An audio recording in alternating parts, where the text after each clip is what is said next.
Amen. A blessed morning, everyone. Sige, magsitayo tayo. Ayan, pakibati naman yung katabi mo. Pakisabi sa kanya, a blessed morning, ka-GT. Amen, ayan. Tunay nga na nandito tayo para magpuri at ibigay yung pinaka-the best sa Panginoon. Amen? Amen. Kaya naman pakisabi sa sarili mo, I will give my best to God. Amen, ayan. Narinig ni Lord yan. Ayan, sige, mag-pray tayo. Yes, Lord. Hallelujah, Jesus, oh God. Hallelujah, Lord. Yes, Lord. Hallelujah, Jesus, oh God. Lord, we worship you, Lord. We glorify your name, oh God. Lord, we adore you in the name of Jesus, oh God, Lord. Yes, Lord, Father, in the name of Jesus, oh God.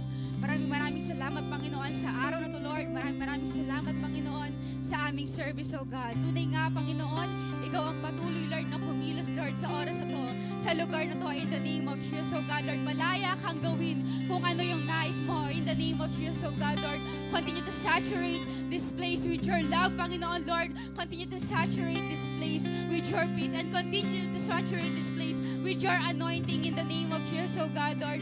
Hallelujah, Jesus, oh God. Gawin mo ang nais mo, Lord, sa lugar na to, Lord. Gawin mo ang nais mo sa aming service, oh God. Gawin mo ang nais mo, Lord, sa buhay ng bawat kabataan, Panginoon, nandito.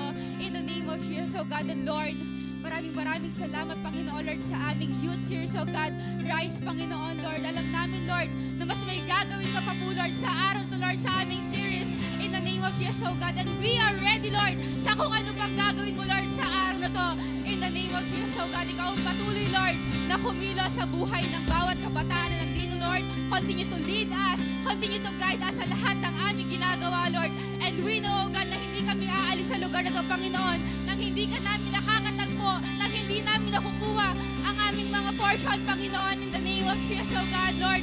Gawin mo ang nais mo, Lord. Ikaw ang patuloy na mapurihan. Ikaw ang patuloy na mapasalamatan sa araw, Lord, sa pangalan ni Jesus. Amen. Amen. Hallelujah. Come on, church. Let's give the best clap and praise to God. Hallelujah.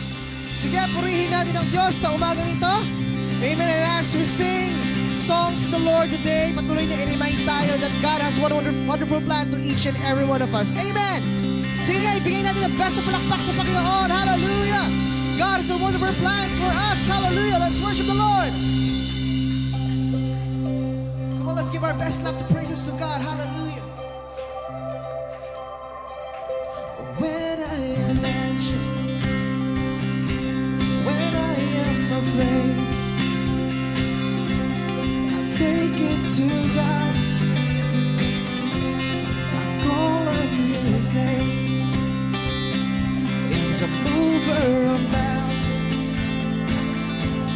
is listening to me, why should I worry? Why should I fear anything? Come on, church, we sing this. Come on. For I know the plans He has for me. Yes, I know the plans He has for me, for my good, to give me a hope and a future. When I'm waiting, when I am waiting for His promise to come. Sometimes He's silent, and I'm never alone, never alone. He walks in the valley, and He quiets a storm. He stands in the fire, so why should I fear anymore? For I know the plans He has for me. He knows. I know the plans He has. For what? For my good. To give me a hope and a future. For I know the plans He has for me. Yes, I know He's working everything for my good. To give me a hope and a future. One more time, sing when I'm waiting. When I am waiting for His promise to come. Sometimes He's silent, but I'm never alone. He walks walks in the valley, and He quiets the storm. He stands in the fire, so why should I fear anymore? For I know the plans He has for me. Yes, I know the plans He has for me, for my good, to give me a hope and a future. One more time, sing. For I know the plans He has for me. Yes, I know He's working everything for my good, to give me a hope and a future. Hallelujah! Come on, let's give our best clap and praise to God. Oh, we wait. You have a plan for us. Say, all my life, all I've seen, endless love surrounding me. With every breath, I will be found by You. I set sail or spread my wings and find myself on the farthest sea. You're waiting there, I will be found by You. With your loud voice, sing all my life. All my life, all I've seen, Your endless love surrounding me. You're waiting there, I will be found by You. If I set sail or spread my wings or find myself on the farthest sea, you're waiting there, I will be found by You. I will be found. I will be found by You. For I know the plans He has for me. Yes, I know the plans He has for me, for my good, to give me a hope and a future. God promised, come on. For I know the plans He has for me. Yes, I know He's working everything for my good, to give me a hope and a future. The plans, for I know the plans He has for me. Yes, I know the plans He has for me, for my good, to give me a hope and a future. For the last time, we say, for I know the plans He has for me. Yes, I know He's working everything for my good, to give me a hope and a future. We praise Your name, Lord. Hallelujah. You have a plan for us, oh God. Oh, we worship You, Lord.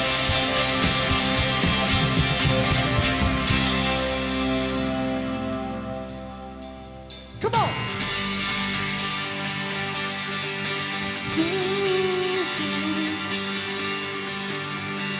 You had a home in my heart. You loved me right from the start. When I was refusing, hey, Your love kept pursuing. Come on. Now that I've tasted Your love, my heart is taken it up. Jesus, You have me.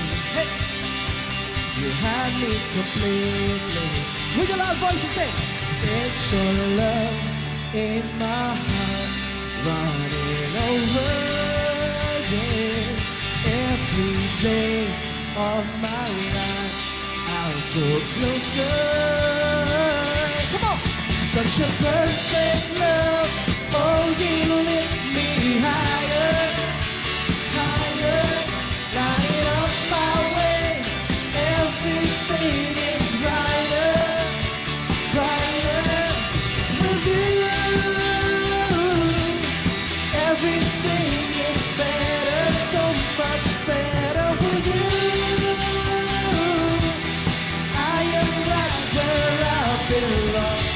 this perfect love. Come on!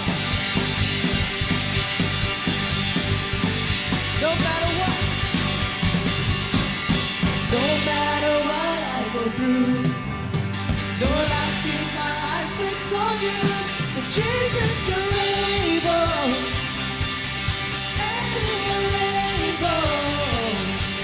Oh, it's your love in my heart, running over again.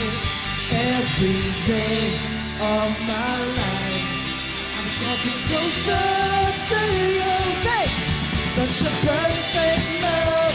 Oh, you lift me higher, higher, light it up my way. Everything is brighter, brighter with you. Everything is better, so much better with you. I am right where I am. In this what? In this perfect love. Hallelujah. One more time. No matter what I go through, Lord, I keep my eyes fixed on you. 'Cause Jesus, you're able, and you're able. Oh, it's your love in my heart, running over again. Every day of my life, I'm going closer to you. Such a perfect love, such a perfect love. Oh, you lift me higher, higher, light it up my way. Everything is brighter, brighter with you. Everything is better, so much better with you. I am right where I belong. Every part of my heart is now open. Make your home in my heart. You are welcome. Oh yeah!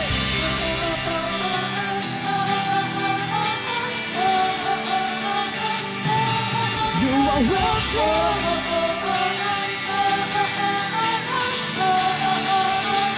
Oh, we praise you.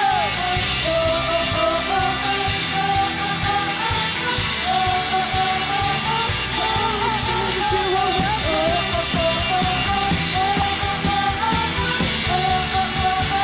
One more time. Such a perfect love. Oh, you lift me higher, higher, light it up my way. Everything is brighter, brighter with you. Everything is better, so much better. I am right where I belong in this perfect love. Oh, your perfect love. Praise you. We praise you, God. Hallelujah.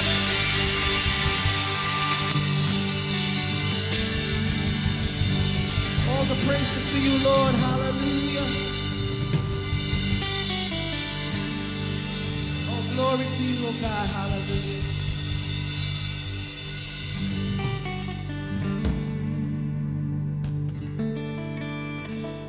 All praises and honor to you, Lord. Hallelujah.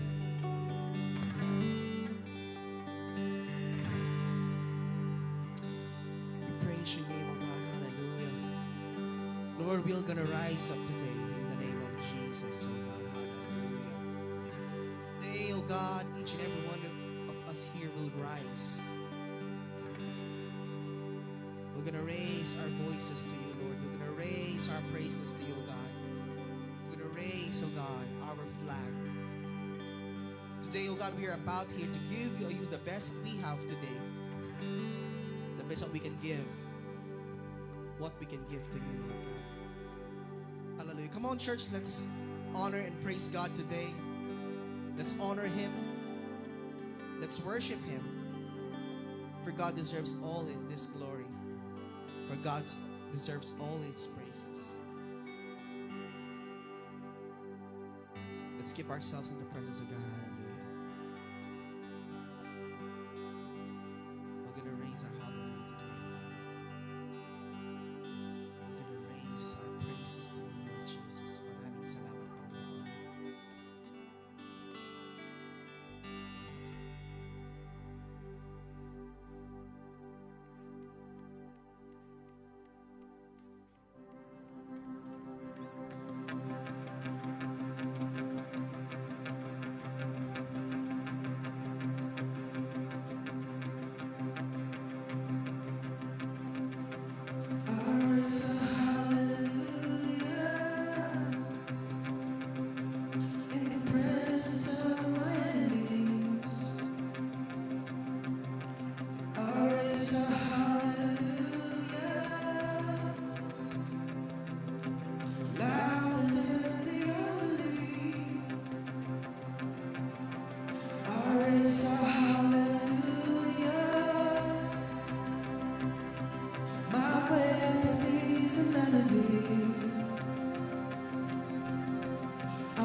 Let's praise God.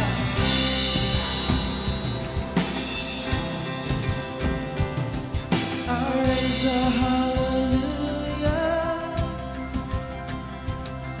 with everything inside of me. I raise a hallelujah. I will watch the darkness flee. I raise a hallelujah. I raise a hallelujah in the middle of the mystery. I raise a hallelujah. Fear you lost your hold on me. Come on, let's live our praises to God. Sing. I'm gonna sing in the middle of the storm. Hear our praises roar up from the ashes. Hope will arise. Death is defeated. The King is alive. Praise your name. Oh, praise your name. Sing.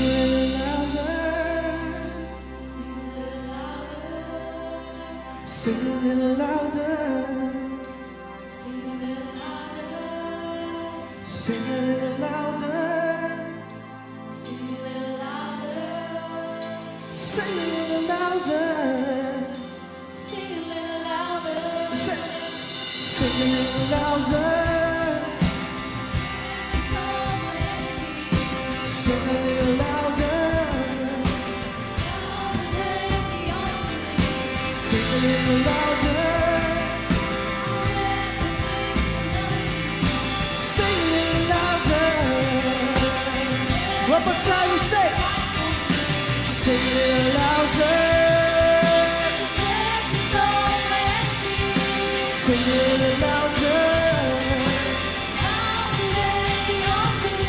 Sing a little louder. Come on. Sing a little louder. Sing a little louder. I'm gonna sing in the middle of the storm. Louder and louder. You're gonna hear our praises roar up from the ashes.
Say, I'm gonna sing.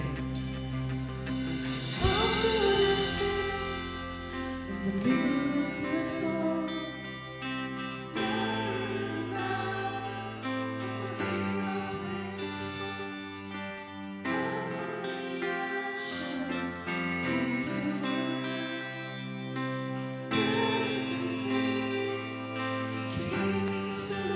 Sing.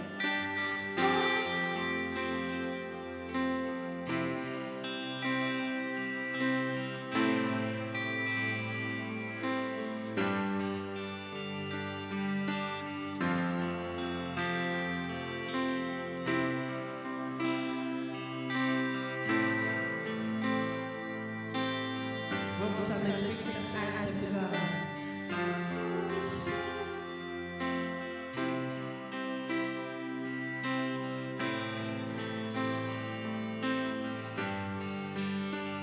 Singing in front of your head. Singing in front of your giant right now. One more time, sing. Sing in the middle of the storm. Say louder. You better hear my praises roar. Yeah. From the ashes of your glory. 'Cause death is defeated. No.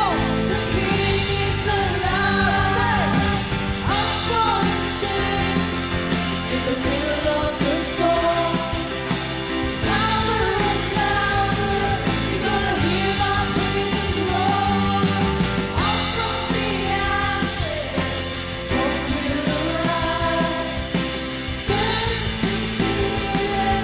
The King is alive.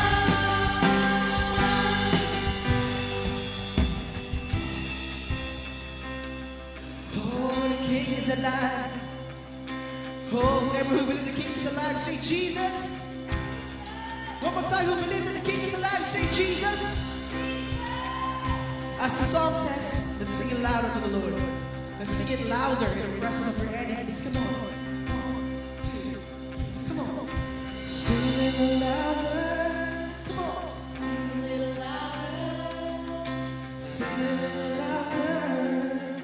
Sing it louder. Sing it louder. Sing it louder. Sing it louder. Say, sing it louder in the presence of. Sing it louder. Yeah. Sing it louder. Sing it louder. One more time. Sing it louder. Sing it louder. Sing it louder. Sing it louder. Sing what? Sing it louder. I'm gonna sing in the middle of this storm louder. You're gonna hear my praises roar. Up from the ashes, hope will arise. Death is defeated. The King is alive. I'm gonna sing. Come on. In the middle of the storm. It's louder and louder. You're gonna hear my praises roar. Up from the ashes, hope will arise. 'Cause that is defeated. That is defeated. The King is alive. I raise a hallelujah. I raise a hallelujah. I raise a hallelujah. I raise a hallelujah. I raise a hallelujah. I raise a hallelujah.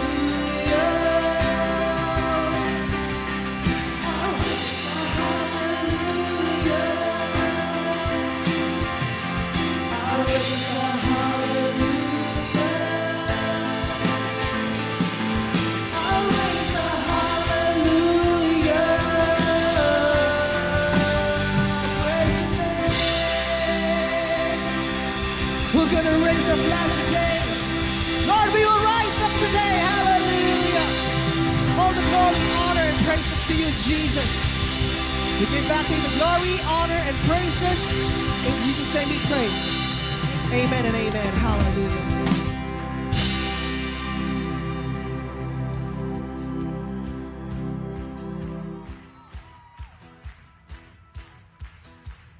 Risen, he's risen, forever glorified. Risen, he's risen, King Jesus is alive.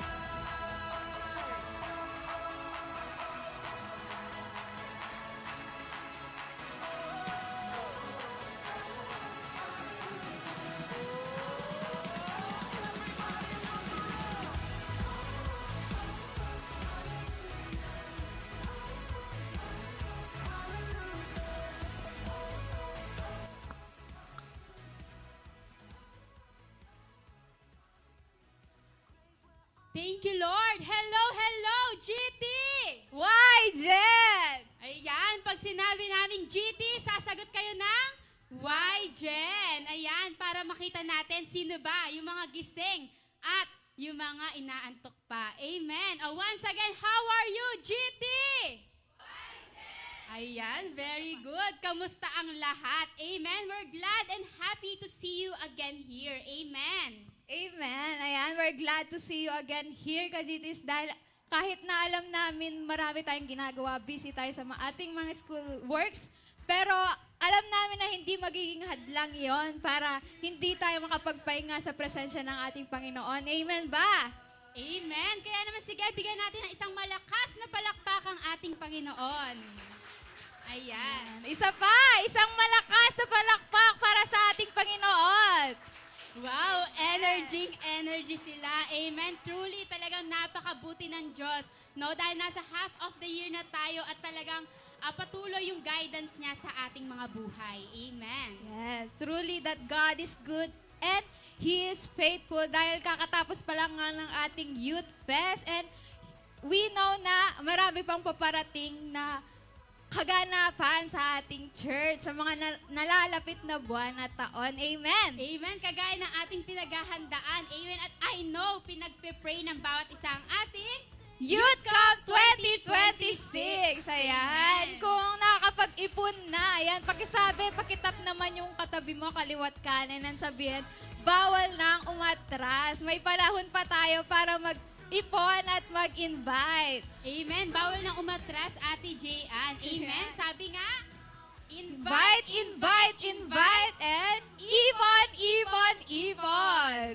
Amen. At syempre, speaking of invite, Ayan, sige. Tayo naman yung mga tatawagin namin pangalan. Si Erica Shane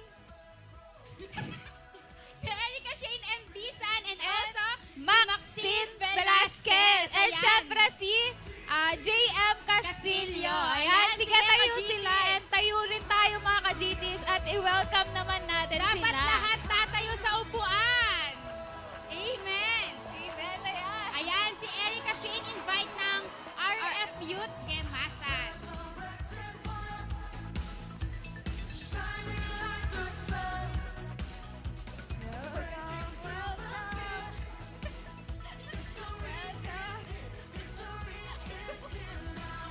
At syempre, ka-GTs, hindi pa huli ang lahat. I-welcome back naman natin si Harvey at si Rich Nathan. Ayan, sige, tayo natin sila.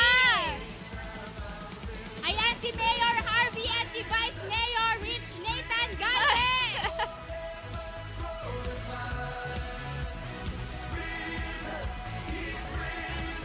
Praise God.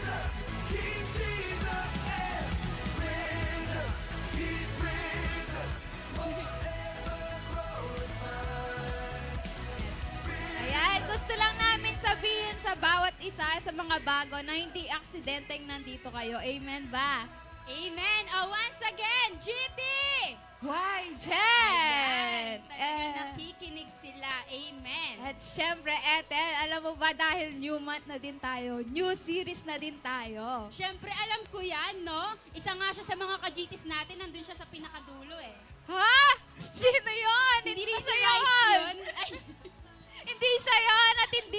yun yung ayaw kainin ni Adrian.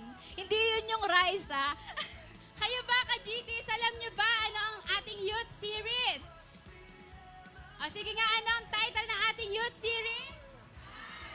Ay, kulang. Hindi yun.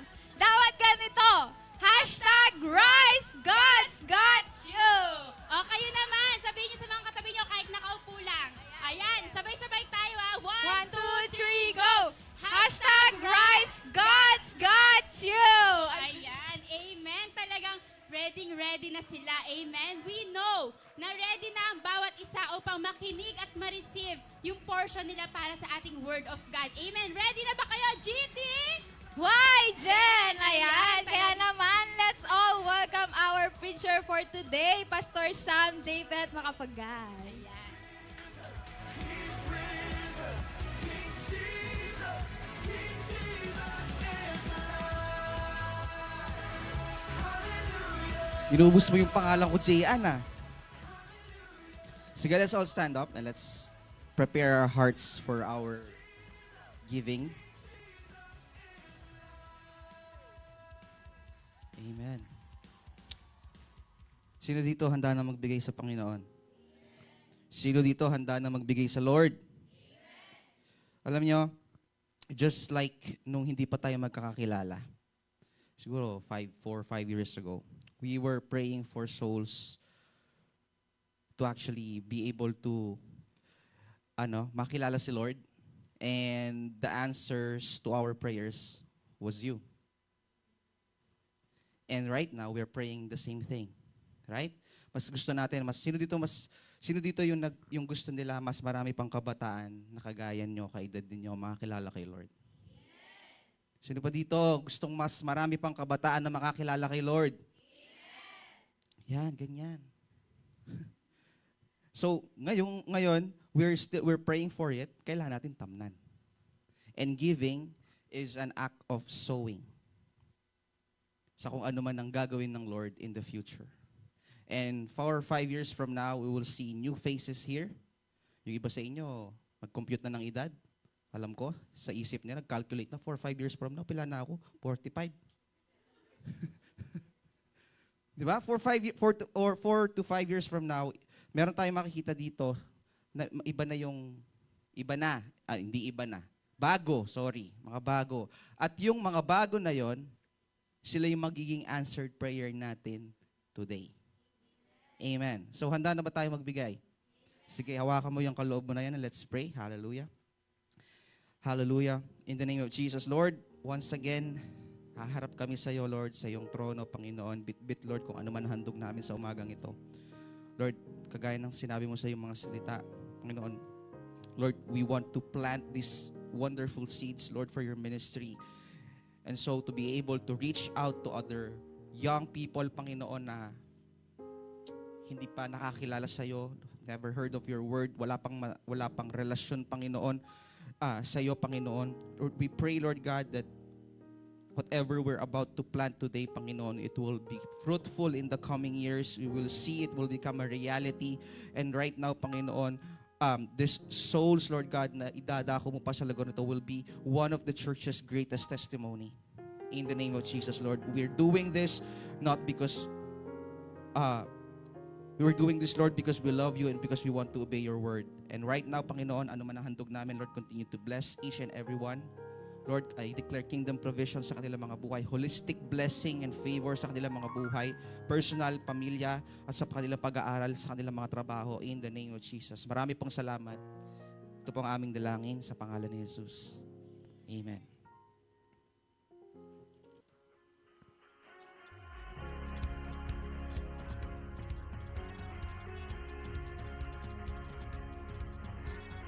Wandering into the night, wanting a place to hide this weary soul.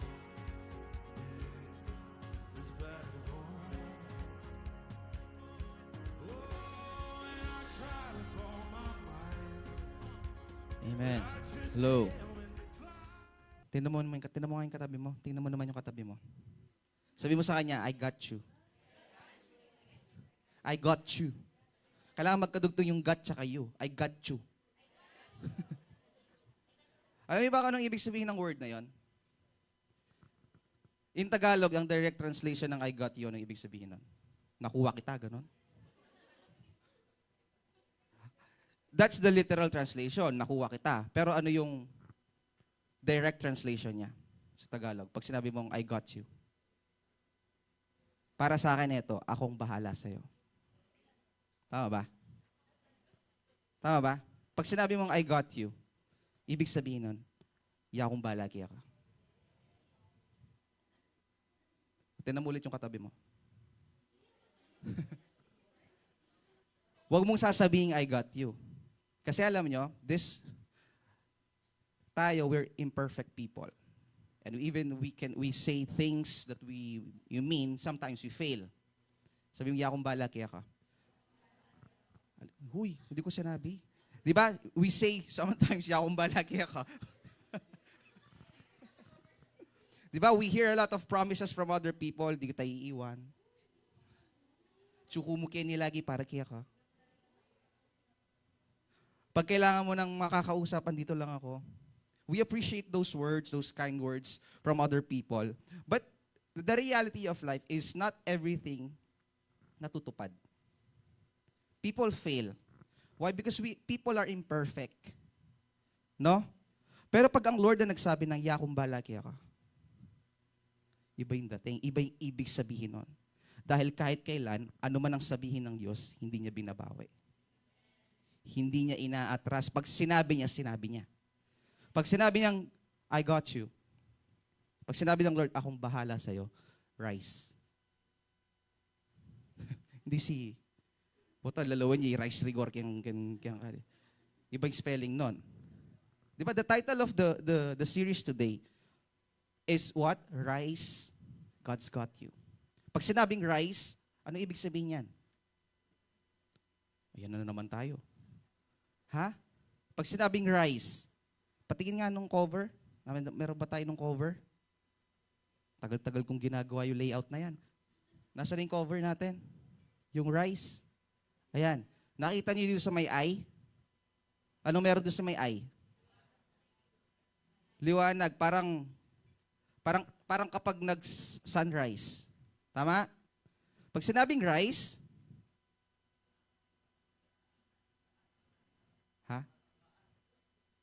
tataas. But ano pa? Pag sinabing rise, bukod sa tataas, ano pa? Ha? Nasa title pa lang tayo, ha? Pag sinabing rise, yes, aangat kasi ini-imagine natin yung sun, tama ba? Yung sunrise, ano pa? Pag sinabing rise, bangon, yes. Para kanino ka ba bumabangon? Para kay Lord daw. Yes, bangon, ano pa?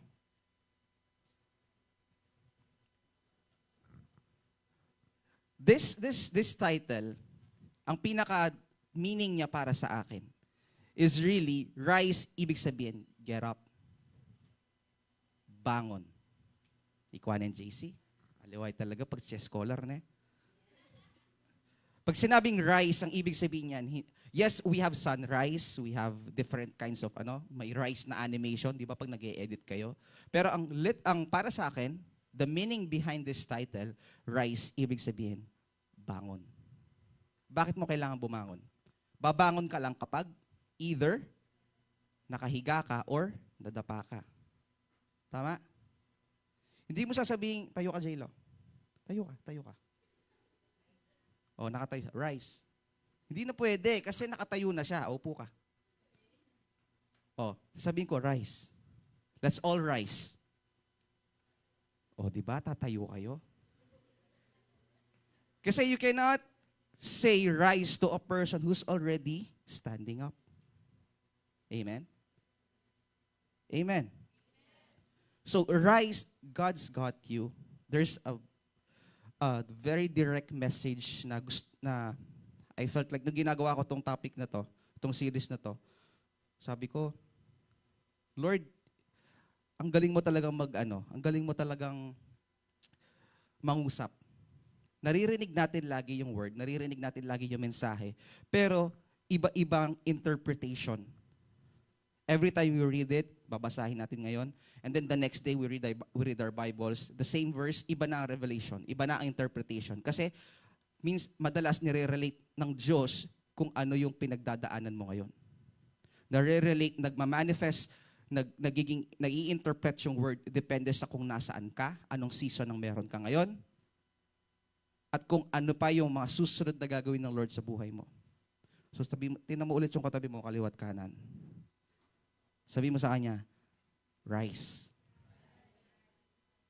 2 cups lang, ha? Rice. God's got you. Sabi ng Lord sa atin, individually, akong bahala sa'yo. Bangon, akong bahala sa'yo. Get up. I got you. The context of this entire series, no, is the entire is the book of John chapter 5 verse 1 to 15. Oh, so if you have your Bibles with you, let's open it up. John chapter 5.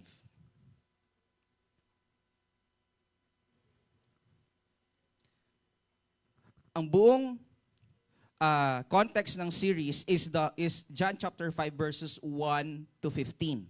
But for today, ang babasahin lang muna natin is verses 3 to 5. So open up your Bibles in John chapter 5, verse 3 to 5. Sabi dito in New King James, sabi, verse 3. In this lay a great multitude of sick people, blind, lame, paralyzed, waiting for the moving of the water. For an angel went down at a certain time into the pool and stirred up the water. Then whoever stepped in first, after the stirring of the water, was made well of whatever disease he had. Now a certain man was there who had an infirmity for 38 years. Hallelujah. The story behind this certain chapter in the Bible is, whenever there's this great feast sa Jerusalem, meron silang kaugalian na lahat, the specific pool, ang tawag doon para siyang patch of water, ang tawag is, the name in the Bible is the pool of Bethesda. Bethesda. Everybody say Bethesda. Ngayon, yung pool na yon, pinaniniwalaan nila, every feast, an angel from the heavens come down, and then she stirs up the water. Parang ginagalaw niya yung tubig. After nun, kung sino yung unang maliligo dun sa tubig na yon, lahat ng sakit niya gagaling. Again kung sino lang yung una. So, anong nangyayari ngayon? Every day, people are gathering. Lahat ng taong may sakit. Sabi doon, lame, ano sabi dito? Sick people, blind, mga bulag, lame, even paralyzed people. So, syempre, gusto nilang gumaling, tama ba? Gusto nilang gumaling. So, ang ginagawa nila, every day they gather around the pool. And then, when they felt like the angel has stirred up the water, then unahan sila. Pero tingnan mo, paano kung hindi ka nakakalakad? Paano kung yung bulag, pwede kang tumalon lang di ba? Pero yung hindi ka nakakalakad, mahirap para sa'yo kung walang tutulong. Tama ba? So the entire series is about this certain story in the Bible, in the book of John particularly. And sometimes, I genuinely struggle between sa mga expectations ko on how Jesus would work during His ministry on earth. Sabi nga, hindi natin maintindihan madalas or hindi malinaw sa atin minsan. Napanood niyo na ba yung mga, Sino na dito nakanood ng Jesus Christ movie, something? Yung kompleto, Chosen. Alam niyo ba yun? Actually, alam niyo yung series na The Chosen? Yung Chosen.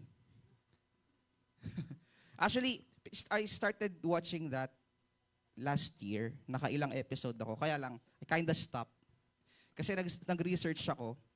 May mga certain scenes kasi dun sa movie na hindi biblical. So, nag-search ako sa Google. Sino yung director, sino yung writer. And then I found out na yung ibang scenes doon just so para maging drama talaga siya. Kasi 'di ba, ang nangyayari, parang gusto nila magkaroon ng certain aspects ng drama. Yung series, yung hindi lang siya basta story, meron siyang kasamang drama. So, nung nakita ko may mga parts na parang hindi biblical, so nag-search ako, tapos I found out na yung iba palang scenes doon was kinuha nila from the Book of Mormons. Alam niyo yung Mormons, yung mga nakaway? Yan, mga Amerikano, mga foreigner na naglalakad, tapos bigla kakatok sa bahay, tapos naka-white silang either long sleeve or polo, tapos meron silang tie. Tapos yung church nila, yung may patusok, tapos lagi may basketball court sa loob. Sabi ng iba. Pero alam niyo yung Mormons. Alam niyo yung Mormons. So, I found out that some of the scenes was taken from the Book of Mormon. So, medyo nawalan ako ng gana. I kind of stopped watching it, no? But then I came across this clip, etong scene na to. Nung pinanood ko siya, okay, good. Yung clip, yung certain part na yon. So okay siya sa akin. Ngayon, I'm trying to ask you, sino na dito yung nakapanood ng mga ibang Jesus Christ na movie? Every Holy Week, sa TV, lagi yan, sunod-sunod.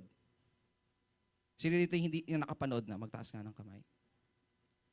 Di ba doon if yung napanood natin, yung lumang film about Jesus, yung, alam mo yon, yung na-translated into Tagalog.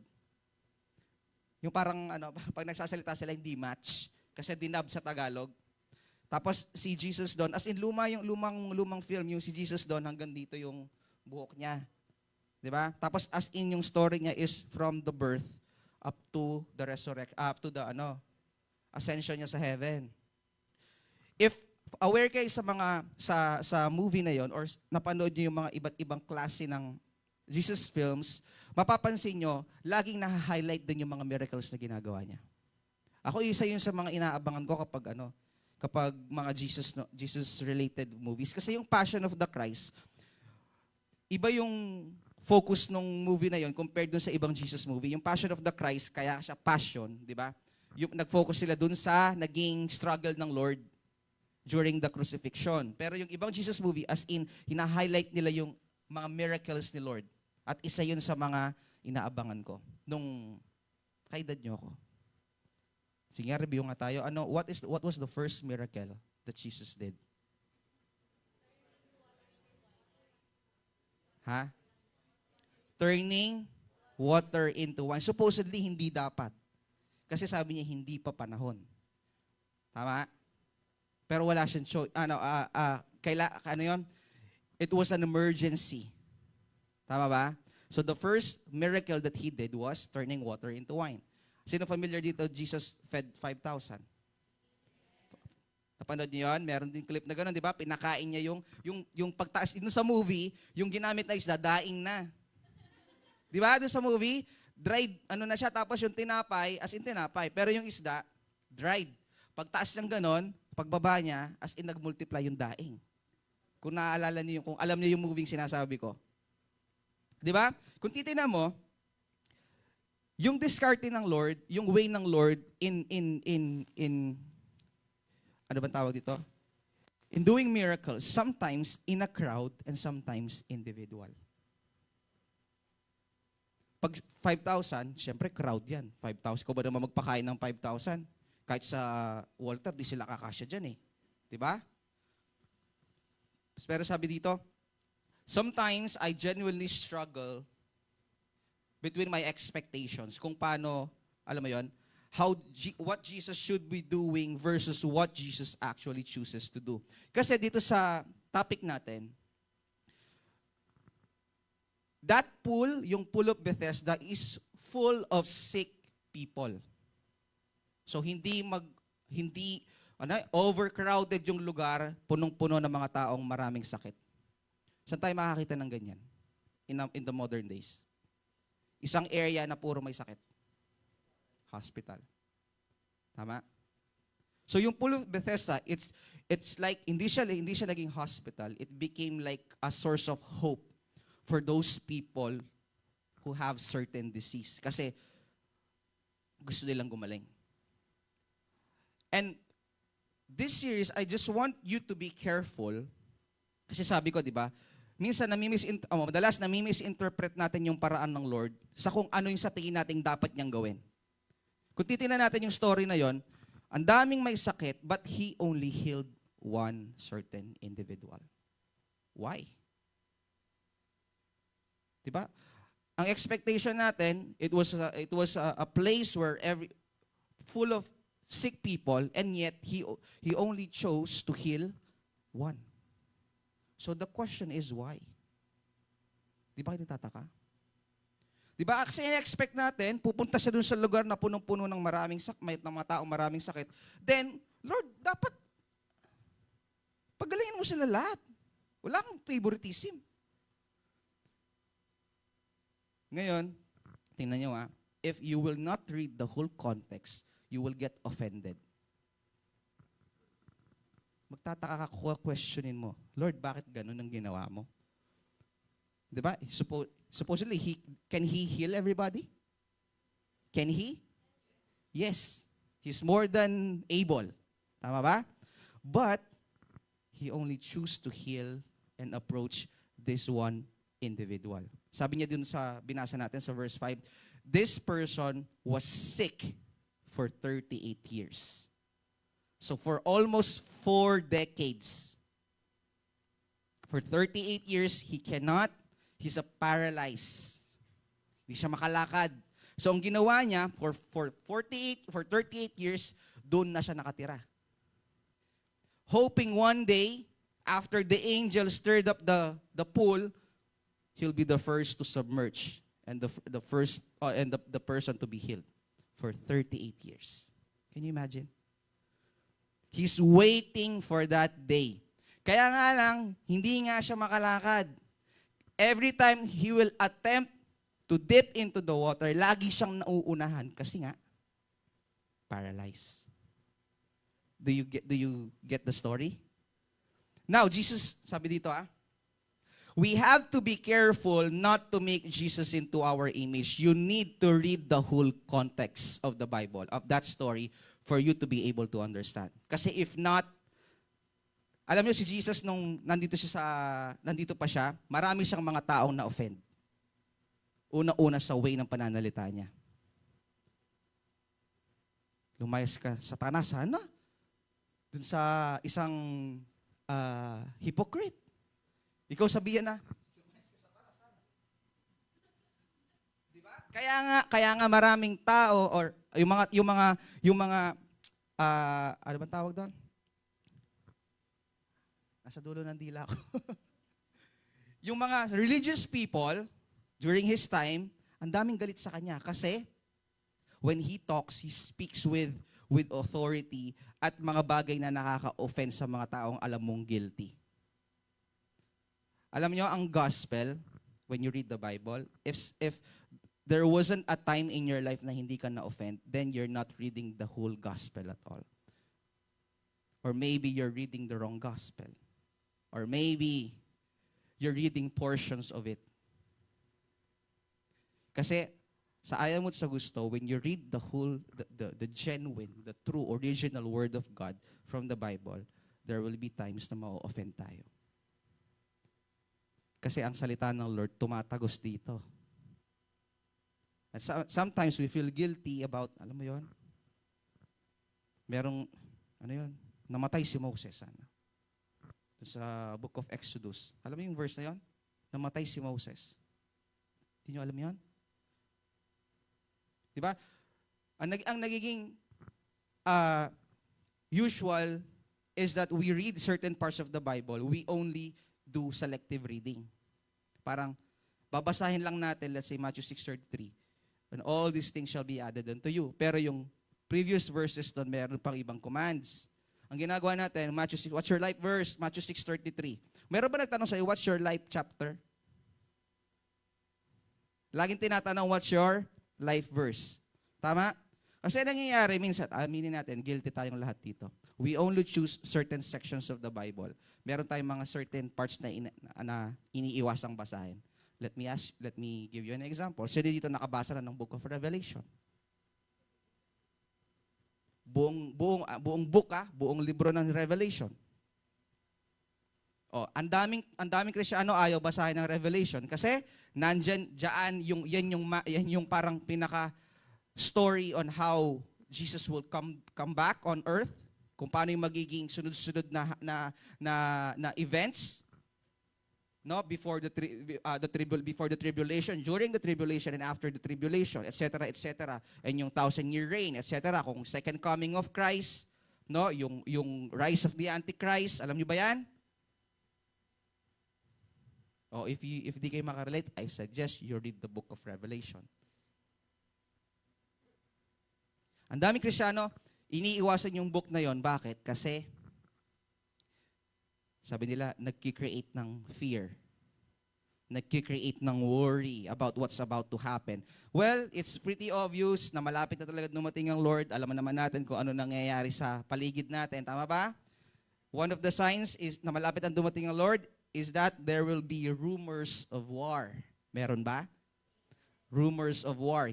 Chismis pa lang, rumors, pero alam natin, there will come a time it's gonna happen. Right? So, sabi dito, sometimes, most of the time, we have to be careful not to make Jesus into our image. Kasi, alam nyo, every people has their own version of Jesus. Every person has their own version of Jesus. Lord, mag-church ako basta pasa mo ako sa gantong subject ka. Lord, magta-tithes ako basta dapat ma-hire ako dito sa work na to. Ganun Alam mo yon? We give conditions to God na parang, sino na nakapanood dito ng 3 Idiots? 3 Idiots. Pangit lang yung title niya, pero maganda yung movie na to. No? There was this certain scene doon na mag-e-exam yung mga engineering students. No? Mag-e-exam sila, engineering students. Ngayon, ang kaugalian sa India is that before you offer things to certain gods na tinatawag nila for your prayers to be heard. At if you want to pass this exam, ang ibang ginagawa ng mga nandun sa movie na yun was they were offering milk dun sa cow. They were praying sa mga king cobra. Napanood alam niyo ba yan? Yung scene na yun. They're offering milk to the cow. Kasi sa India, banal lang you cannot eat cow. Kasi that was one, nire-respeto nila yon. So, hindi kayo makakain ng steak, ako makapag-samji na balita. Kasi nga, pinagbabawal sa India. So, dun sa movie na yon, there was this students, no, mag-e-exam na sila. Ay, tapos na yung exam, ngayon, papanalangin nila, gusto nilang pakapasa lahat. So, ang ginagawa nila, they were praying to these animals, they were offering. And then, when sabi nila, Lord, dodoblehin ko yung bibigay ko sa iyo next month, basta papasa ako dun sa subject na yon. They're offering money, they're offering milk, they're offering etc. Iba-ibang klaseng bagay. Alam niyo, sometimes we're like that. We give conditions to God. Lord, basta ano lang, magtutuloy-tuloy ako sa Diyos, basta bigyan mo ako ng opa.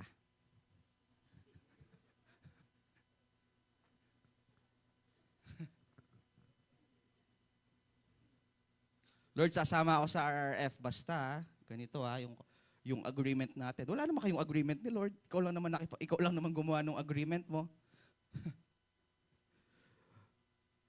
We need to be careful not to make Jesus into our own version.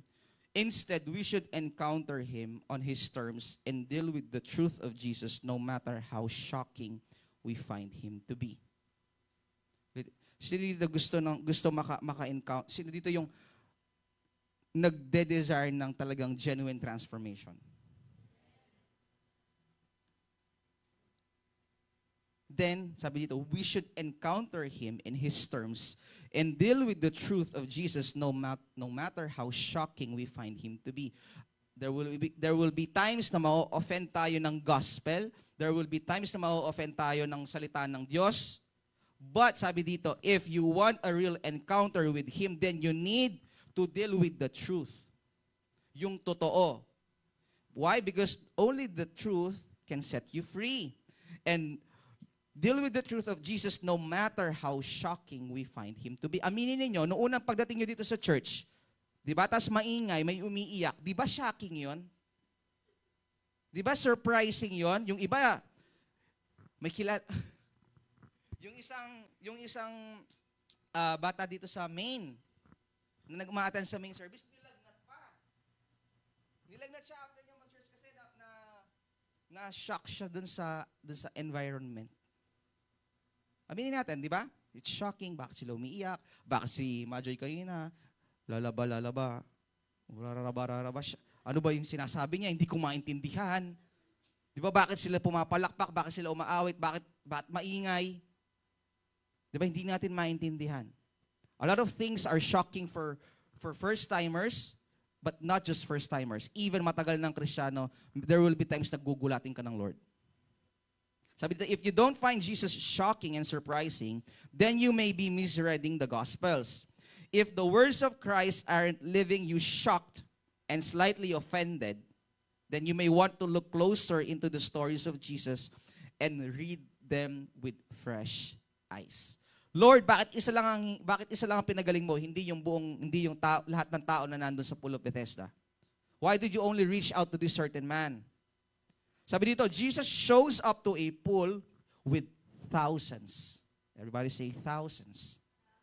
Hindi lang hundreds, hindi lang tens. It was, sabi dito, thousands of sick people present. And instead of healing everyone, which we would personally love, tama ba? He chooses to pursue the healing of one individual man. Medyo shocking lang na, alam mo yon. Jesus would walk past, nililagpasan niya lahat ng iba. Imagine niyo, nag-aalakad si Christ dun sa Pool of Bethesda. Then He walks past every single person who is sick just to encounter this individual person. Why? Surprising, Lord. Why did you do that? I find it shocking that Jesus walks past paralyzed and blind people and doesn't heal them, but only heals one man. Sa tingin nyo, reasonable? Ibabasahin natin to, based sa kung ano yung alam natin ngayon, we find it unreasonable.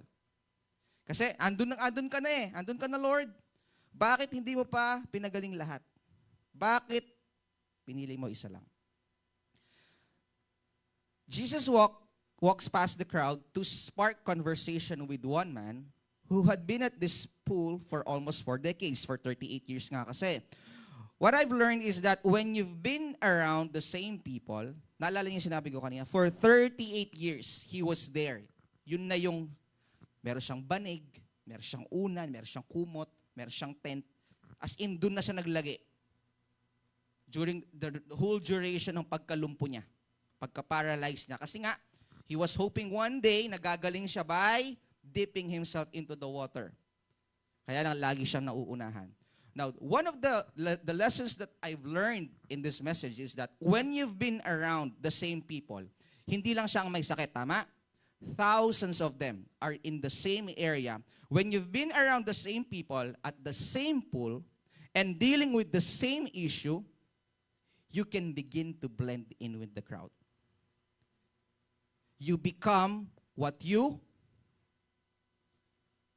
environment is. Parang ang nangyayari, halimbawa, alam niyo ba yung statistics? Sino dito favorite ang statistics? Ha? Sino dito favorite ang statistics? Mga nag-i-engineering, no choice kayo, kailangan yung ano yan. Pero alam ko kahit mga basic, kailangan mag-aral ng statistics. Di ba, ang statistics, they study a certain, let's say, category. Let's say, what's the percentage of you winning the lotto jackpot? Ilan numbers ba ang sa lotto? Alam na alam. 6, di ba? 6 different numbers and maybe millions of combinations. or thousands of combinations. Now, sa statistics, pinag-aaralan nila, pwede lang malaman yung percentage, yung rate of success, depende doon sa tinayamong number. Tama ba? Or statistics also, let's say, nai-recall ko tuloy yung mga engineering days ko. What I'm trying to say is, kung titingnan natin yung sitwasyon kasi walang binanggit na pangalan eh. Walang binanggit na pangalan, anong pangalan ng tao na yon na pinagaling ng Lord. Pero si Lord, dun sa, babasahin mo yung John chapter 5, sasabi niya, He knows him by his name. He called him by his name. Pero sa Bible, walang sinabi kung anong pangalan ng lalaki. Kung titingnan natin, 1 out of thousands of people gathered around the pool of Bethesda. Kung titingnan mo, pipili ka ng isa versus yung crowd. Kung titingnan mo, alam niyo yung Family Feud? Alam niyo yung game na Family Feud? Di ba, we surveyed 100 people and then we asked them who was the greatest NBA player of all time.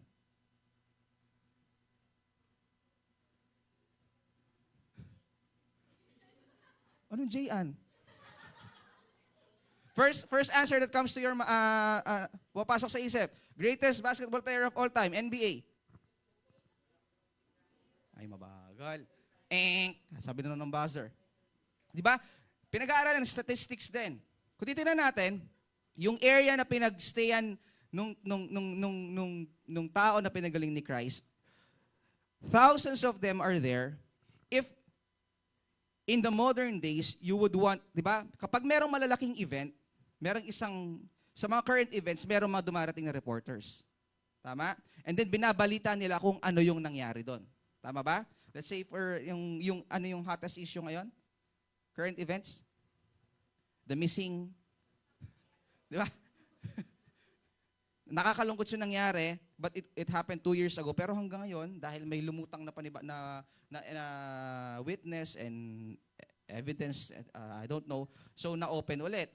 Ngayon, if titingnan natin, if you will convert, if magta-travel tayo in the past sa Pool of Bethesda and then you're a reporter, you will not individually say that there was this certain man in the crowd. Hindi mo i-highlight yun eh. Ang sasabihin mo, may thousands of people gathered here just to be able to get themselves free from sickness by dipping themselves into the pool.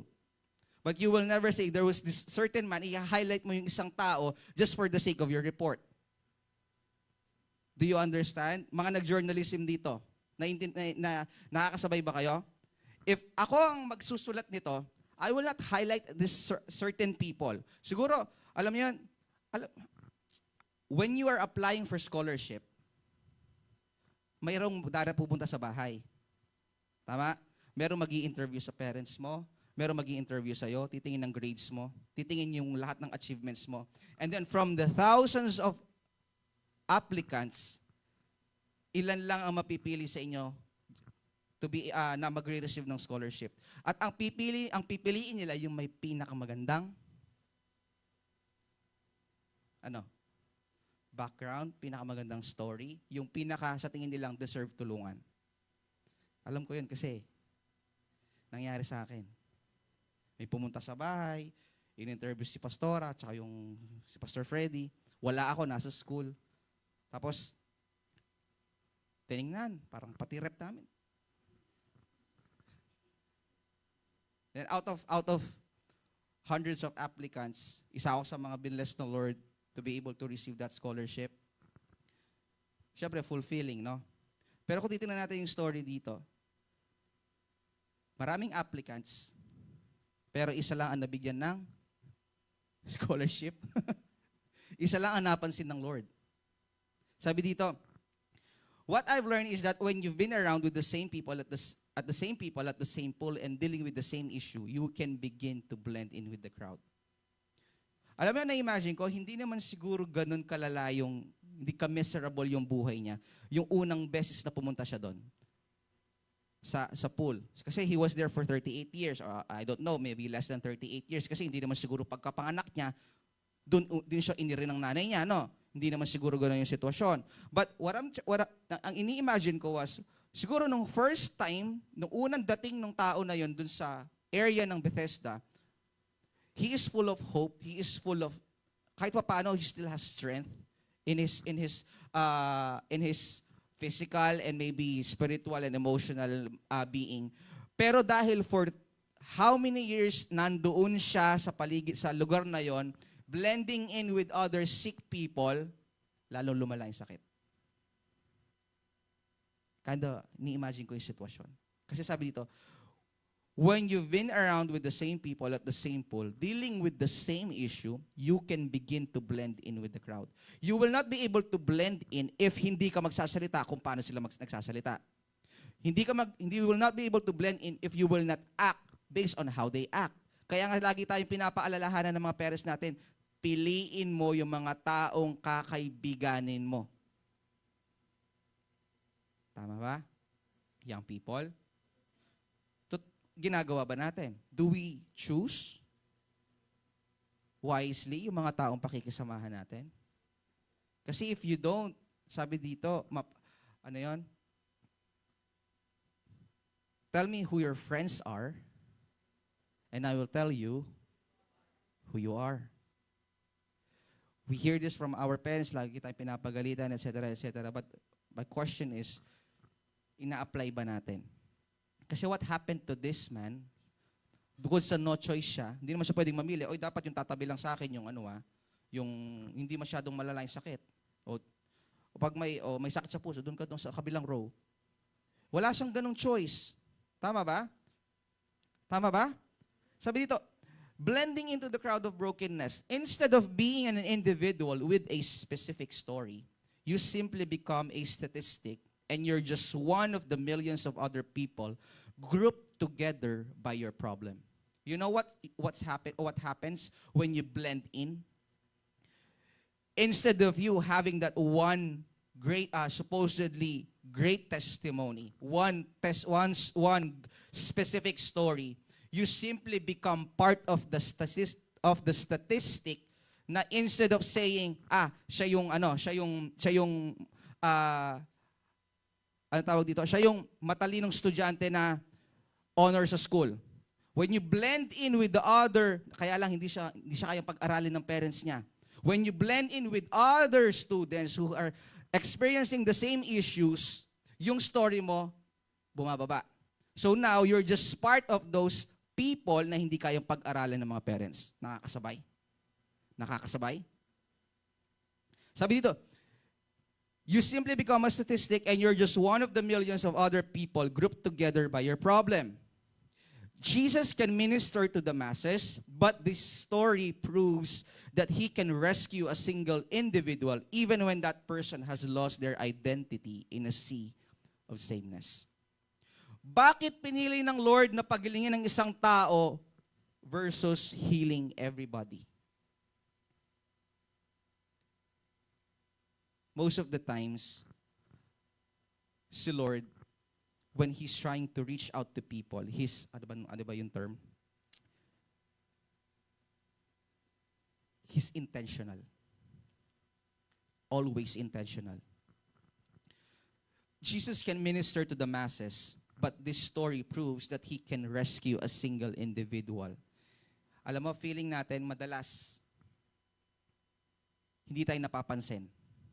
Alam mo yon, yung papasok, pupunta ka, nasa isang lugar ka, nasa school ka, pero parang walang nakakarinig sa'yo, parang walang nakakakita sa'yo, walang nakakapansin sa'yo, wala ka, absent ka, hindi man lang napansin ng mga klase mo na wala ka.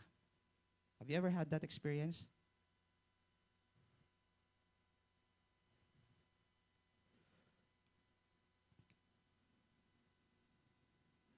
Sabi dito, Jesus arrives at the pool. And this man can't hide from Jesus.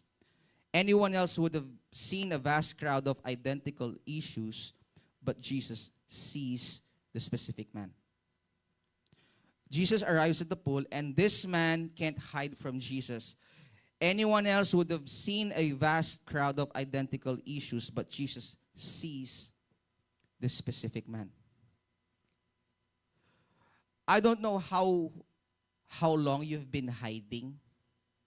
I don't know Iba-ibang dinadala na, iba-iba yung, ano bang tawag dito? Pinagdadaanan natin every single day. We have different stories. We have different challenges. Challenges we face are different. Magkakaiba tayo. Somehow, we can also relate to some other people. I don't know how long have you been hiding? How long have you been feeling down? How long have you been staying there? How long have you been sitting or laying, or I don't know? How long have you been broken? And sometimes, or madalas nawawalan tayo ng pag-asa. Lord, may pag-asa pa ba ako? Lord, may future pa ba ako? Kasama ka. Lord, ano bang plano mo sa akin? Kasi Lord, for how many years I've been like this every single day? Paulit-ulit na lang. Nakakapagod maging pagod. Nakakapagod kapag, alam mo yon, gusto mong nagsasalita ka pero walang nakikinig. Nakakapagod na you've been helping other people but you're always being taken for granted.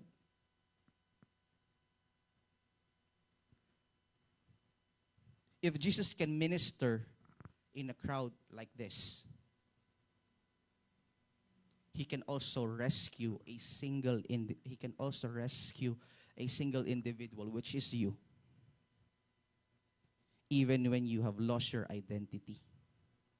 Even if nakakalimutan mo na, even if naging part ka na ng sistema na dahil pare-pareho kayong ganito ang buhay, then even yung mga pangarap ninyo, pare-pareho na din. Or minsan, madalas, alam mo yon, you're not planning ahead. Kasi dahil hindi nakapag-aral yung mga ate ko, Kuya Sam, di na rin po makakapag-aral. Di po kasi nakatapos yung parents ko. Di nakatapos yung mga ganito-ganyan. Ako rin po, ganito rin ang mangyayari sa akin.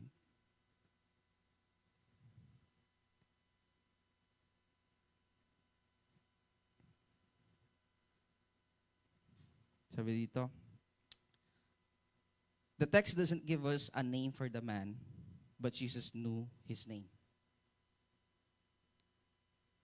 It doesn't matter what we've done to hide, lose ourselves, blend in, or disappear.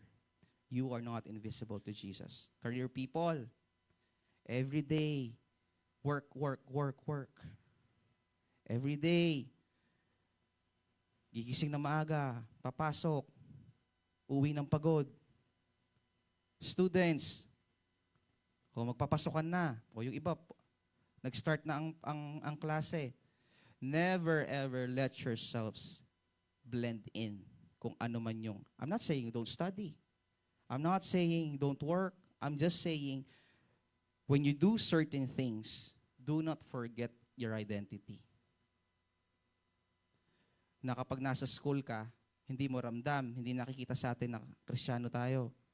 Kristiyano lang tayo kapag nasa church. Pagdating sa school, we blend in with other people. We do what they do. We say what they say. This man was there for 38. He was paralyzed for 38 years. Yung napanood kong clip, yung mga kapitbahay niya doon sa mga tent are also sick people. Hindi nga lang lumpo, but they're also sick people. They have the same mindset na kailangan mauna ako doon kasi gusto kong gumaling. They have the same mindset. They've been staying there for how many years kasi nga ang pag-asa nila para gumaling is to dip in the pool. Ngayon, tatanungin kita, sino yung mga kasama mo? Sino yung mga kaibigan mo? Sino yung mga sinasamahan mo? Di ba nga, pag high school, magbabarkada kayo, magka-college, kung ano yung kinuha ng isang course nung isa, yun na rin yung kukunin ng iba. Oh. Potang kay, second year, mag-shipla, hindi ko pala kaya. Para ayaw magkahiwa-hiwalay.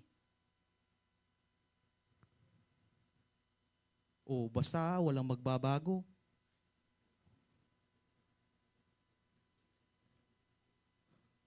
Every year, yun.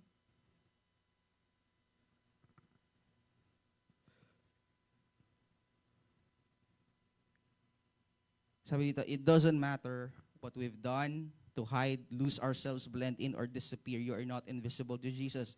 He sees you. He sees the real you. He can spot you from a mile away and single you out while you're actively attempting to blend into the crowd. My question is, bakit kaya yung tao na yun ang pinili ni Lord? What makes that person special para siya ang unang mapansin ng Lord? Kasi out of thousands of sick people, ang daming choices ni Lord. Okay, sige, sabihin na natin, sige Lord, sige, pili ka lang ng isa kung sino gusto mong pagalingin. Tapos He chose you. He chose you. If I'm part of the thousands of others who are sick, I will ask, bakit Lord si Veronica? Tama? Oh, nanalo sa PBB, si Mika Salamanca at saka yung hindi ko alam. Kasi yung asawa ko, may puyat siyang Saturday night. Oh, yung iba, ay hindi ko siya choice pero sige, support. Di ba, we have a lot of choices. Minsan we question, bakit siya nanalo? Man malago, maputiya mo. Di ba, out of all the people who are depressed, out of all the people who are sick, who have lost their hope, bakit sa tingin nyo ikaw ang pinili ng Lord? What makes you special that out of all this, alam mo yun, this chaos, in the sea of sameness, you've lost your identity, you don't know who you are, wala namang special sa akin, Lord. But my question is, Lord, bakit out of thousands and millions of people, you choose to save me? You choose to heal me? Pwede namang siya. Kasi po, mas matalino siya kaysa sa akin. Bakit ako? You know why? Next point. Because the Father knows His child.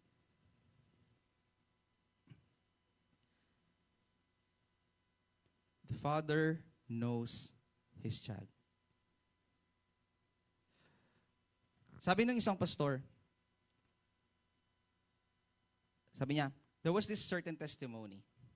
Isang pastor, sabi niya, alam niyang may calling siya sa buhay niya. Alam niyang tinawag siya ng Lord para magpastor. But during his teenage years, sabi niya, sinabihan siya ng parent niya na huwag siyang sasama dun sa isang party na yun. Kapag sa Amerika, sinabing party, hindi yan kagaya ng party dito na may spaghetti, pansit, cake, lumpia. Tapos may nagte-take out pa.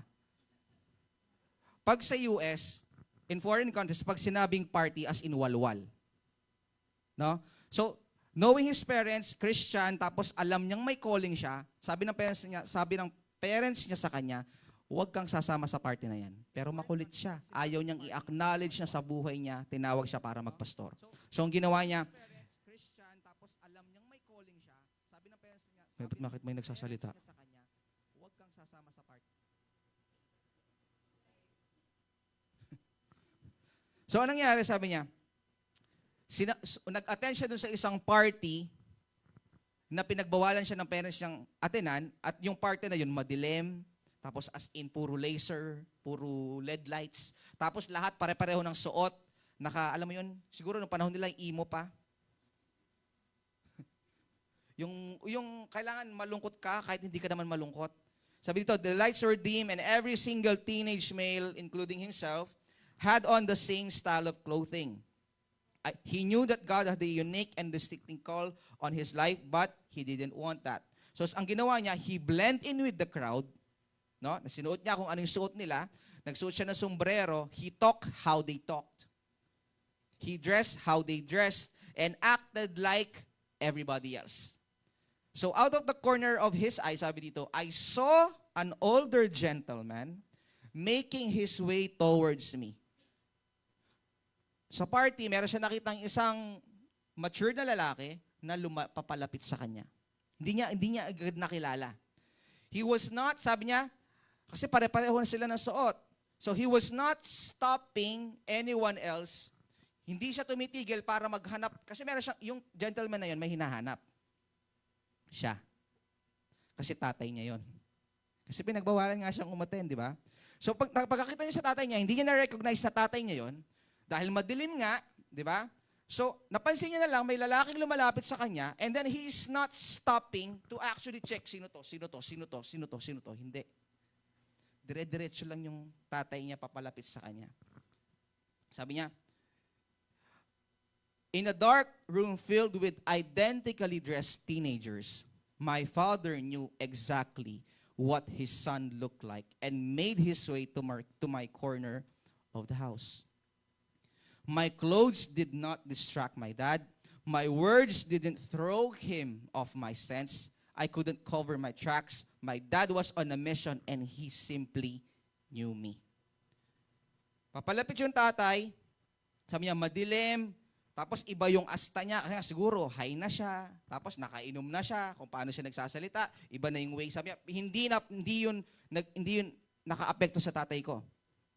Paglapit niya sa akin, tinaas niya yung sombrero ko, balo na kasi ako ito. It doesn't matter how you blend in with everybody else. Kahit na sabihin mong, for how many years you've been dealing with this certain sin, na hanggang ngayon hindi mo ma-overcome, no? If you're dealing with this same issue over and over again, may mga alam mong hindi kalooban ng Lord yung relasyon na yan, pero pinilit mo,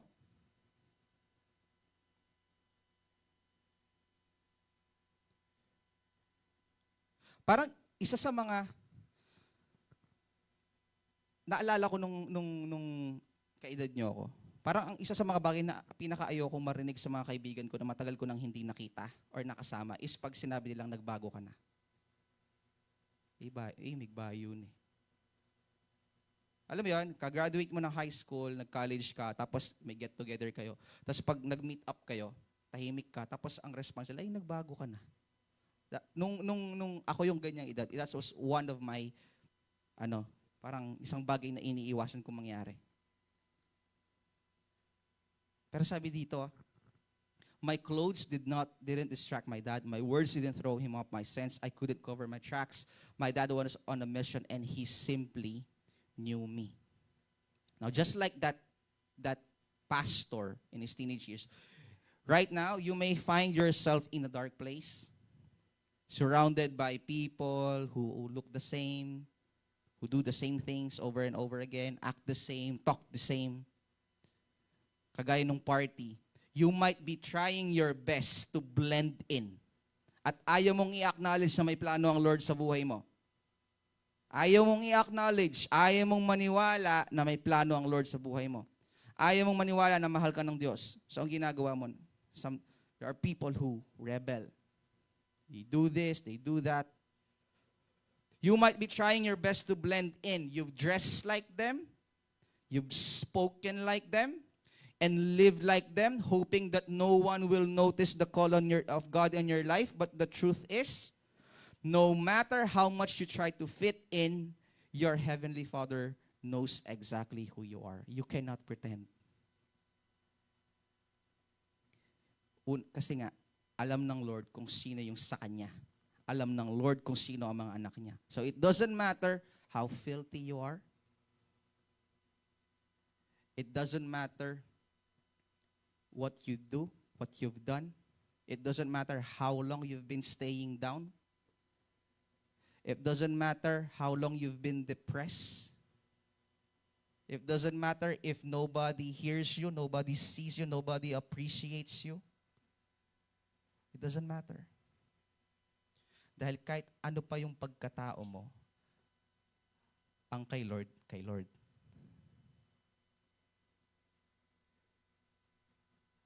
Wala namang special dun sa paralyzed man na yon para piliin siya ng Lord. At siya yung pagalingin out of the thousands of people na may sakit. Is there something special to you, sa'yo? O cute ka, sige. Given na po yun, Kuya Sam.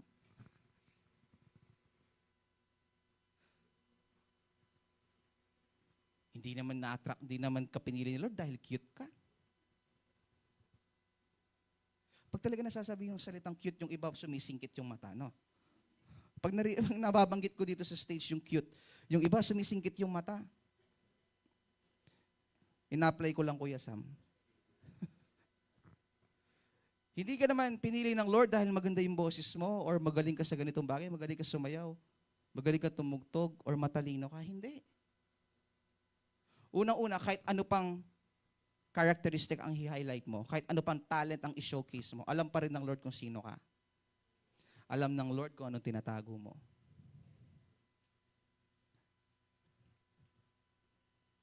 Alam ng Lord lahat ng sikreto mo.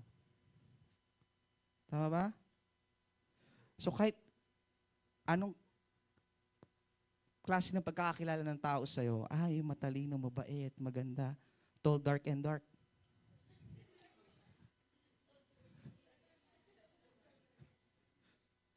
Talented, mabait na anak.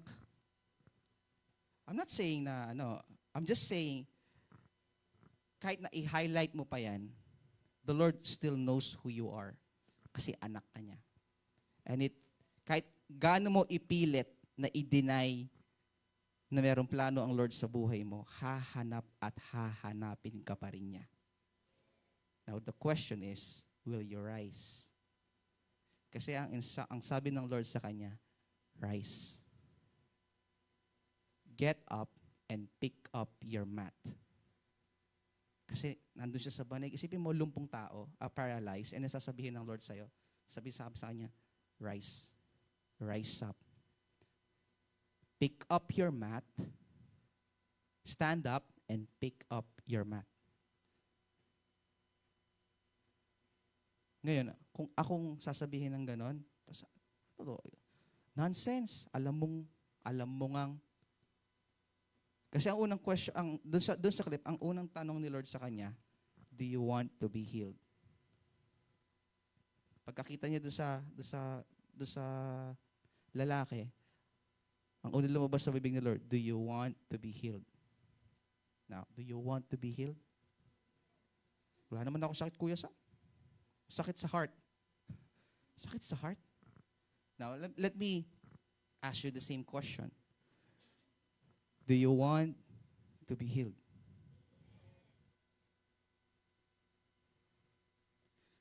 When the Lord says, rise up, pick up your mat. Actually, dapat sa mga susunod pa tong mga Sundays, kailangan ko siya sabihin. When he said, rise up and pick up your mat, it was Sabbath. Any kind of work during Sabbath is prohibited in the law of the Jews. Let's say Sabbath day is a Sunday, or iba Saturday, sabi nila. Pag Sabbath, hindi ka pwedeng mag-work. You just need to rest. Kasi the seventh day, during the creation, God rested. Tama? After niya lalangin ng tao. So in Jewish tradition, if let's say it's Sabbath, and then binuhat ko to, and then may mipi ko, and you're violating the law. Bawal to, makokondem ka. Kahit nga lang sabi ng mentor ko, pagpunta nila ng Israel, Sabbath, magpatay lang ng ilaw, considered work. Magpapatay ka lang ng ilaw, It's considered work. So how much more, in-instruct ni Jesus yung lalaki, get up and pick up your mat. Kinuha niya. Tumayo siya, niligpit niya yung banig niya, yung tent niya, and then, he was healed. Pero eto, after he was healed, he offended a lot of people. Especially the Pharisees.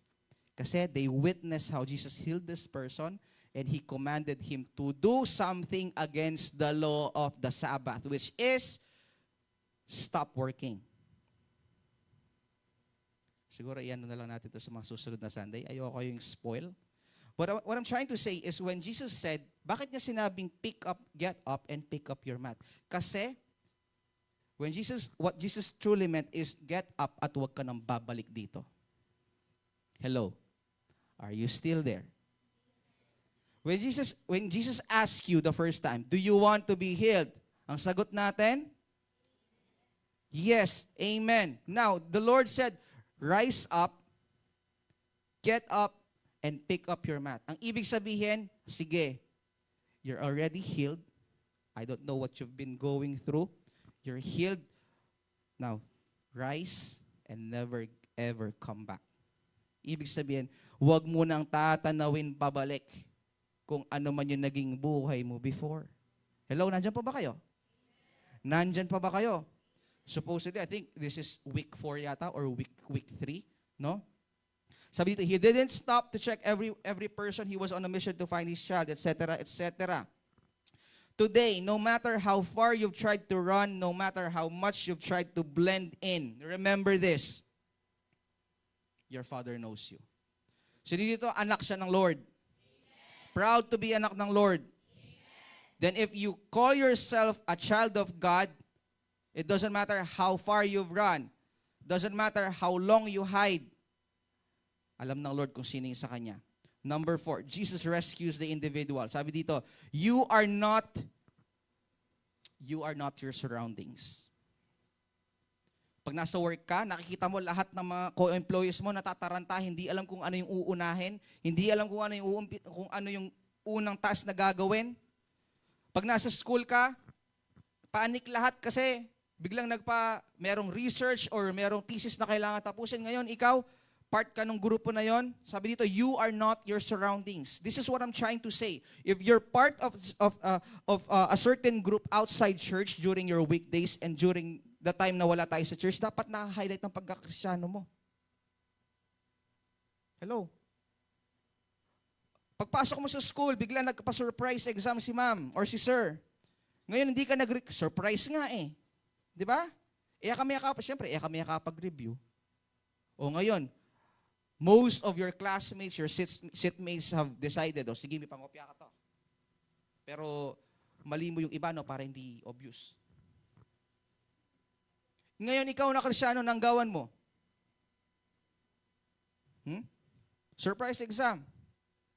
Meron ba surprise finals, surprise midterms? Wala. Announce lahat yun, di ba? O surprise exam. Ngayon, nagkasundo yung kayo magbabarakada. Sige. Sama-sama. Para sa pangarap. Na ngayon, ikaw na Kristyano within your group, what will you do? What will you do? May pasensya na ko yun, hindi kasi ako nangungopya. Ako kasi nagpapakopya eh. Wow. Proud. Proud. Oh, nagkasundo kayo magkakaklase. O sige, tara, Walter, Sunday, 8 a.m.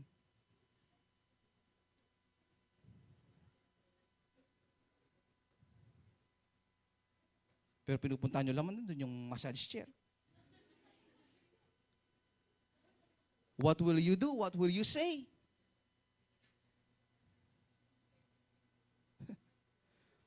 You are not your surroundings. You may have chosen to surround yourself with all kinds of sin and filth.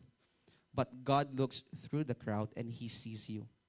He remembers you and He knows the real you.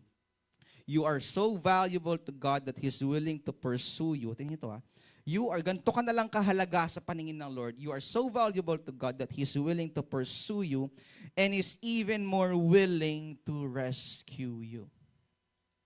Alam niyo ba kung bakit libo-libong anghel ang nagdidiwang sa langit every time na mayroong isang tao na tatanggap sa Diyos? Di ba ang sabi ng Bible? An individual who surrendered his life to God, libo-libong anghel ang nagdiriwang sa kalangitan. Bakit? Kasi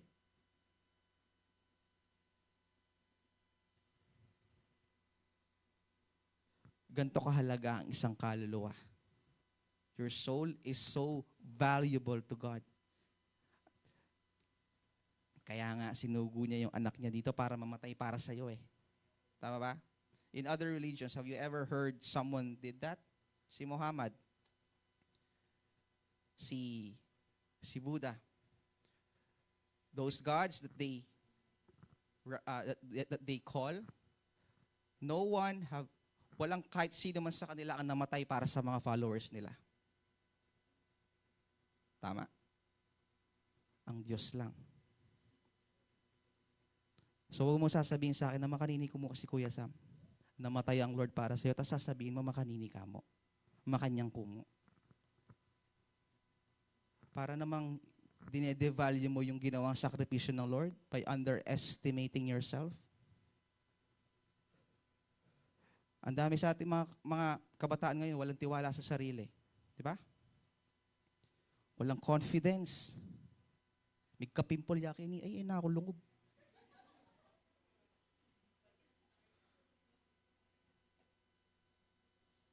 Grabe yung insecurity sa sarili.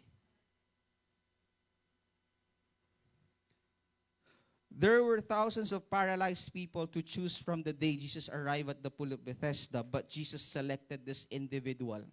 Everybody say, Jesus cares about individuals.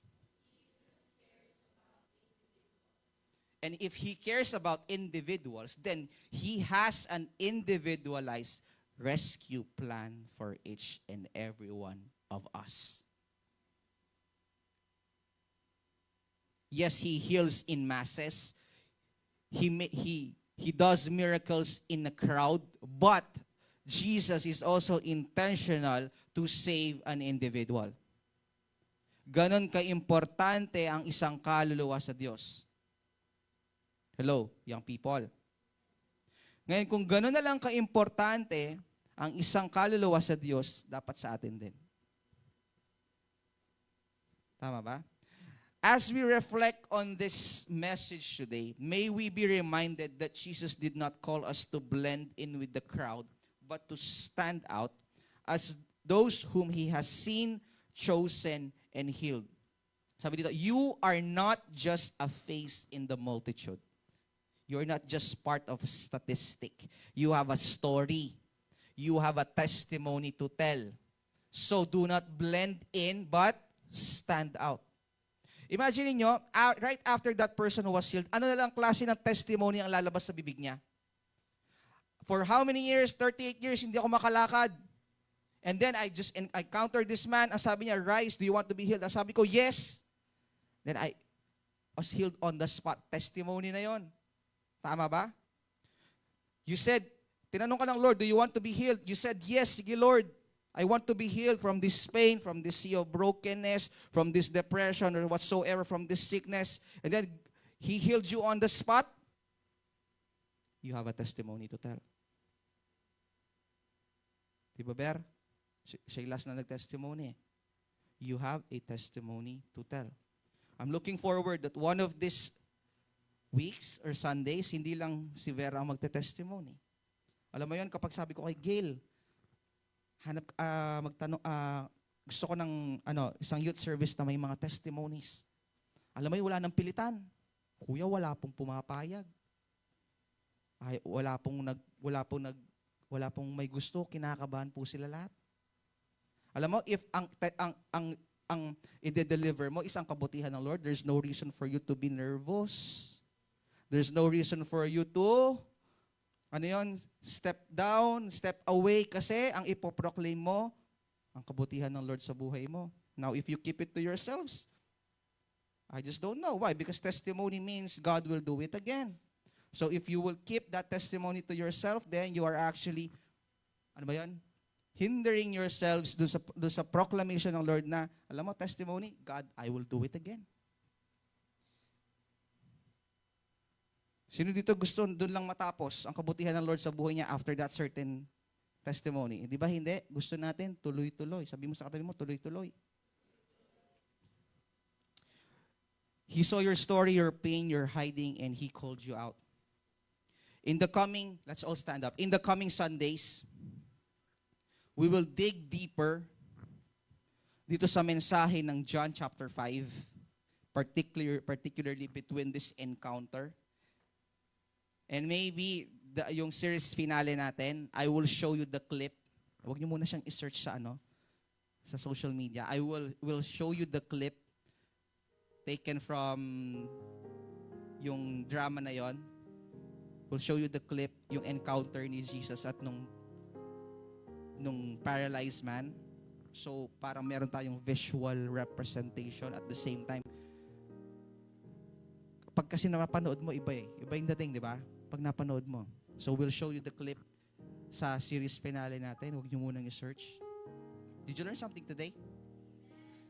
You are not your surroundings. Sabi dun sa message natin. And it doesn't matter what you've done. It doesn't matter what you have committed in the past. God knows His own children. And He never gives up on them. He never gives up on you. He never gives up on us. And we will never give up on you. Sabi mo sa atin mo, I will never give up on you. Amen. Let's pray. Hallelujah. Hallelujah, Lord. We thank you for your presence. We thank you for your message today. Lord, ano man yung naitanim sa aming mga puso sa umagang ito, Panginoon, Lord, make this be a beautiful reminder of who you are, of what kind of God we serve, of what kind of Savior we have. For how many years, for so long, Lord, we've been within the same crowd, we talk the same, we act the same, and we regret these things. There are times, Lord, na nakalimutan namin yung sino ba kami sa iyong harapan because of what's happening around us, what's happening in our surroundings. We forget that we are yours. We forget that we are your sons and your daughters. And thank you for that beautiful reminder today, Panginoon, na anuman ang pinagdadaanan ng bawat isa sa amin, Lord, you are so intentional that we are willing to choose to save us out of the masses, out of other people, Lord God. Just like this paralyzed man, Lord, we want to be healed, and we choose to be healed with ano man ang pinagdadaanan namin. If we're dealing with emotional pain, if we're dealing with unforgiveness, if we're dealing with guilt, if we're tired physically and emotionally, if we're tired of the same routine na ginagawa namin araw-araw and we find no purpose, we find no meaning behind what we do, Lord, you're so intentional. You're always willing to meet us where we are. You're always willing to see us beyond what we've done, to see us beyond what we have committed, Lord. We pray, Lord God, that this series will continue to uplift and encourage a lot of young people right now, Panginoon, na who are down, who are tired. Lord, I pray, Lord, that through your word they will find and they will renew their strength. They will renew their hope, Panginoon. Ano man yung ninakaw sa kanila ng kaaway, Lord, I declare complete restoration sa kanilang mga buhay in the name of Jesus. And I pray, Lord God, that one day, in the coming days, in the coming weeks, Lord, we have a testimony to tell. Maraming salamat, Lord, for your word, and we pray, Lord God, the blood of Jesus to each and every one of us here. I pray for your protection and the kingdom manifestation sa kanilang mga buhay, Panginoon, sa aming pansamantalang paghiwalay. Marami pong salamat, Lord God. We give you all the glory and honor and praise in Jesus' name. Amen.